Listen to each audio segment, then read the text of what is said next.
All hopes of being a grape is gone if you're going to be wine. If you're going to be wine, you got to be willing to give up being a grape. And the challenge for a lot of it is we have a difficult time accepting change because we are so in love with what was that we're not willing to explore what is.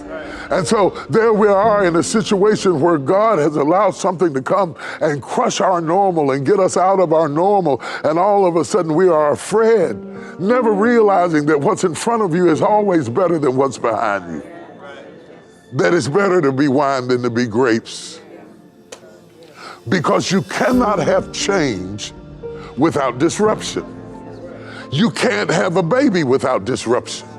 And whenever you ask for change, you've got to be prepared for disruption. If you plant an oak tree in the earth, it's going to disrupt the soil. If you plant a peach tree in the soil, it's going to disrupt the ground. There's no way you can have growth without disruption.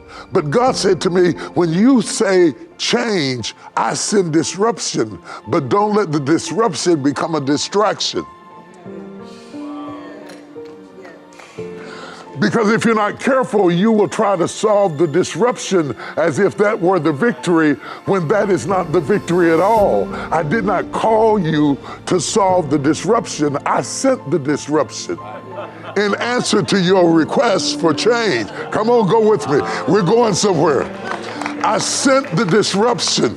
So don't change goals and make it a distraction. In other words, Nehemiah, you're doing a great work.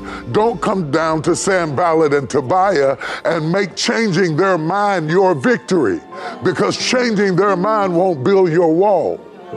So that disruption is a distraction. So the Lord says to me, and I'll say this in wrap, He says, when you pray for change, I answer with disruption. The challenge of your faith is not to allow the disruption to become a distraction, because in every disruption, there will always be an opportunity. So rather than wrestling with the disruption, look for the opportunity. And in the midst of this disruption, the people who are going forward are people who see opportunity where we see distraction.